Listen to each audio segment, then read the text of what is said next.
विधवा से मोहित होने वाली साधु की कहानी बहुत पहले की कहानी है। एक घना जंगल था जिसके बीच में एक छोटा आश्रम था।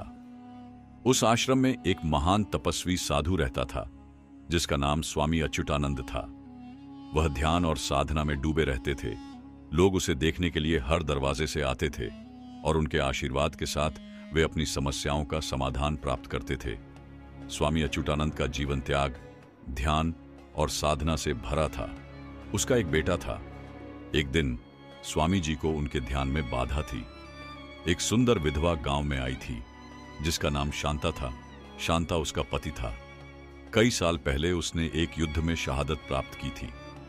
समाज ने उसे अकेला छोड़ दिया था। एक उदास दिमाग से शांति की तलाश में वह स्वामी अच्युतानंद के आश्रम में आया।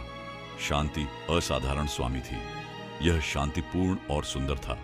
उसका व्यक्तित्व ऐसा था कि कोई भी उसके बराबर नहीं बन सकता था। शांता ने स्वामी जी की सेवा शुरू की।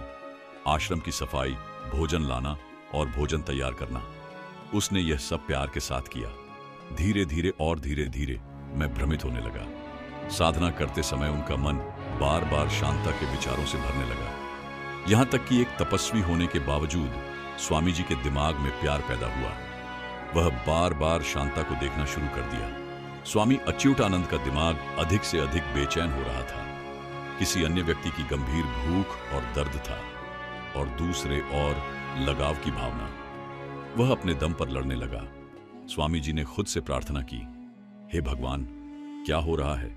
यह महिला केवल सेवा के उद्देश्य से यहां आई है, फिर यह भ्रम मेरे दिमाग में क्यों उत्पन्न हो रहा है? मैंने रात को अपनी नींद खो दी। जब मैं ध्यान में बैठा तो शांति की छवि मेरे सामने दिखाई दी। उसे साधना करने का मन नहीं था। वह समझ गया कि उसका मन बेचैन हो गया था। स्वामी जी ने गंगा के बैंक जाने और ध्यान में बैठने का फैसला किया। उन्होंने तपस्या को बहुत उत्साह से शुरू किया। वह खाने और पीने के बाद कई दिनों तक ध्यान करता रहा। उसे तपस्या के दौरान दर्द महसूस हुआ। यह अपने आप को लगाव और भ्रम से बचाने के लिए, यह केवल शरीर के साथ तपस्या करने के लिए पर्याप्त नहीं है। जब तक मन और आत्मा शुद्ध नहीं है, सच्चा ध्यान संभव नहीं है। एक दिन उसने गंगा का पानी लिया और उसे अपने सिर पर डाला और कहा, हे गेंज, मेरे दिमाग से अशुद्धता को हटा दें। मैं अपने पापों का प्रायश्चित करने की कोशिश करना चाहता हूं। अगले दिन स्वामी अच्युतानंद ने शांति कहा। शांता भक्ति के साथ उसके सामने बैठी थी।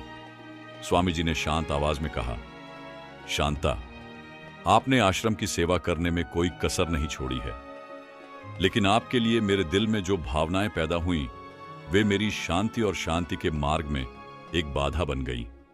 ये मेरी गलती है, तुम्हारी नहीं। शांति अप्रभावित रही। उसने विनम्रता से कहा, स्वामी जी, मैं यहां केवल सेवा की भावना से बाहर आया था।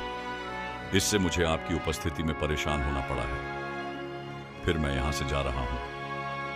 स्वामी जी की आंखें पश्चाताप के आंसू से भर गईं। उन्होंने कहा, नहीं शांता, यह मेरी गलती है। मैं अपने दिमाग को नियंत्रित नहीं कर सका। आपको दोष देना गलत होगा। स्वामी अच्युतानंद ने शांता से कहा, अब मैं इस इच्छा को पूरा करने की कोशिश करूंगा। मैं इस आश्रम को छोड़ दूंगा और हिमालय जाऊंगा। वहां मैं गहन तपस्या करूंगा और अपने दिमाग को शुद्ध करूंगा।